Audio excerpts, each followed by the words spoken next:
saudara-saudara sekalian, hari ini kami akan menyampaikan progres penanganan pandemi COVID-19 yang kita himpun berdasarkan laporan dari gugus tugas di daerah sampai dengan pada pukul 12.00 waktu Indonesia bagian Barat.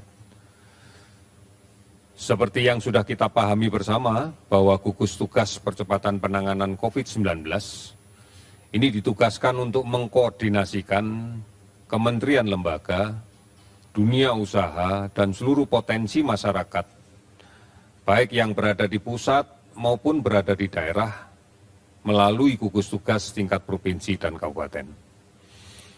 Gugus tugas percepatan penanganan COVID-19 bekerja berdasarkan pada 6 arahan Presiden untuk membendung penyebaran COVID-19, yaitu yang pertama, pengujian sampel secara masif dengan pelacakan yang agresif dan diikuti dengan isolasi yang ketat.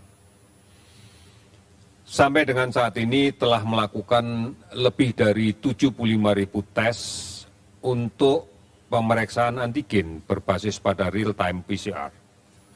Sebagai hasil dari kontak tracing, pelacakan kasus kontak COVID-19 dari kasus positif yang sudah kita dapatkan sebelumnya di lebih dari 58 laboratorium.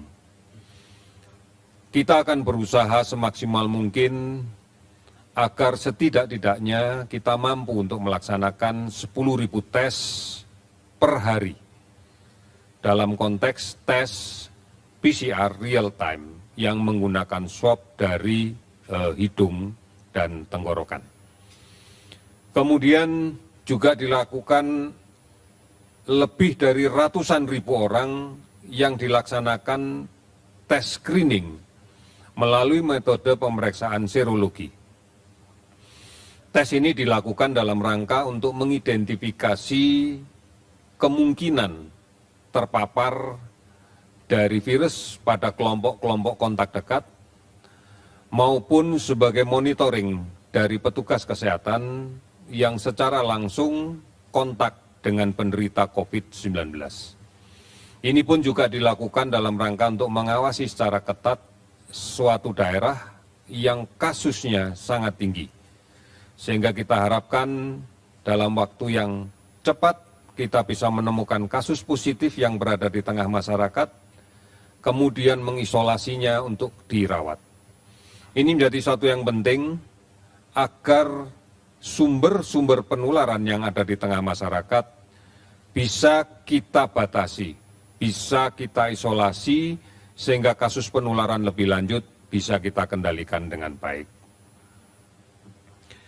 Kemudian kita juga berusaha untuk selalu meningkatkan kapasitas dan kualitas rumah sakit rujukan yang telah ditunjuk oleh Kementerian Kesehatan. Kita bersyukur bahwa saat ini sudah lebih dari 1.000 rumah sakit yang melaporkan telah merawat pasien COVID-19. Baik yang statusnya adalah confirm positif maupun yang masih dalam status PDP. 1.000 rumah sakit lebih ini merupakan gabungan baik rumah sakit pemerintah pusat, pemerintah daerah, maupun rumah sakit swasta, rumah sakit TNI Polri yang terintegrasi dalam satu sistem dan di dalam koordinasi gugus tugas, baik di tingkat daerah maupun di tingkat pusat. Jumlah kapasitas tempat tidur juga sudah lebih dari 10.000 tempat tidur yang diperuntukkan untuk COVID. Dan saat ini perkiraan masih ditempati oleh sekitar 7.000 sampai 8.000 pasien. Artinya sebenarnya secara kapasitas masih sangat cukup untuk itu. Kemudian bertahap secara infrastruktur nantinya kita akan berusaha untuk mampu memproduksi secara mandiri reagen, perangkat untuk kepentingan tes. Oleh karena itu, ini menjadi sesuatu yang penting dan menjadi salah satu yang menjadi prioritas pemerintah, agar secara mandiri kita pun nanti menuju ke kemampuan melaksanakan produksi tes kit dan reagen. Sampai dengan saat ini untuk reagen pemeriksaan PCR ke seluruh Indonesia telah terdistribusi lebih dari 436.000. Ini menjadi kunci bahwa kita bisa melaksanakan tes untuk bisa mencapai 10.000 lebih dari pemeriksaan PCR setiap hari di seluruh Indonesia. Oleh karena itu, ini penting untuk kita agar testing, tracing, treatment, dan ditambah lagi dengan trimming movement, ini bisa menjadi sesuatu yang konsep utuh yang bisa kita jadikan pegangan di dalam kaitan dengan pelaksanaan penanggulangan COVID ini. Kemudian yang kedua, kita berharap bahwa layanan konsultasi medis sudah lebih banyak didorong untuk tidak menggunakan kunjungan rumah sakit, tidak bertemu secara langsung, tidak kemudian memberikan ruang untuk kontak dekat dengan banyak orang di rumah sakit, sehingga kemudian kemungkinan penularan itu akan menjadi tinggi. Oleh karena itu, mari kita menggunakan layanan telemedicine dalam kaitan dengan melaksanakan konsultasi medis. Ada lebih dari 12 perusahaan kesehatan digital yang bisa menjadi bagian dari telemedicine, karena 12 perusahaan ini adalah anggota dari Indonesian Telemedicine Association atau ATEDI, serta layanan-layanan yang telah disediakan oleh BUMN dalam rangka membantu penanggulangan COVID-19. Oleh karena itu, kita berharap bahwa masyarakat tidak perlu keluar rumah, tidak perlu datang ke rumah sakit untuk sekedar berkonsultasi dengan dokter. Oleh karena itu, ini menjadi penting. Dan kami berterima kasih, data yang kita dapatkan sampai dengan saat ini sudah lebih dari 300.000 masyarakat yang sudah memanfaatkan layanan telemedicine ini. Inilah yang kita harapkan dari hari ke hari nanti akan semakin meningkat, sehingga kita bisa lebih memudahkan di dalam kaitan dengan layanan konsultasi medis. Kemudian yang ketiga, kita diminta untuk melaksanakan komunikasi yang efektif, detail, baik, dan transparan kepada semua pihak. Ini sesuai dengan arahan Presiden mengenai keterbukaan data yang diintegrasikan di gugus tugas. Tentunya diperlukan kolaborasi yang kuat, baik dari tingkat pusat sampai ke tingkat daerah, sampai tingkat kabupaten kota, sampai dengan tingkat rumah sakit, tingkat puskesmas, dan seterusnya. Ini penting di dalam kaitan dengan menentukan kebijakan-kebijakan untuk penanganan COVID-19. Tim pakar di gugus tugas pagi ini telah memperkenalkan inisiatif integrasi data yang akan kita sebut sebagai satu data bersatu melawan COVID-19. Ini adalah platform yang kita buat dan inilah yang nanti akan menjadi acuan di dalam merumuskan berbagai macam kebijakan dalam rangka untuk menghadapi COVID-19. Manfaat sistem yang satu ini dalam rangka melawan COVID bagi masyarakat adalah kita harus bisa memberikan jaminan keterbukaan data untuk masyarakat. Karena masyarakat butuh untuk mengakses data informasi yang terkait dengan COVID-19 di Indonesia. Informasi ini harus menjadi bahan agar kita menjadi lebih waspada, tetap tenang dalam menghadapi pandemi ini. Oleh karena itu juga diharapkan data ini juga menumbuhkan kesadaran untuk menjaga diri sendiri, menjaga orang lain dalam semangat kegotong royongan yang terus-menerus. Saudara-saudara, saat ini data-data tersebut atau sebagian informasi tersebut sudah dapat Anda dapatkan, baik melalui akses covid19.go.id, di hotline 119, di WhatsApp COVID-19, di Halo Kemkes di 1550567, maupun di banyak aplikasi layanan online seperti yang sudah kami sebutkan di depan tadi. Di samping Televisi Republik Indonesia dan Radio Republik Indonesia, juga terus menyebarluaskan informasi ini dan akan dirilai oleh televisi dan radio swasta yang lainnya.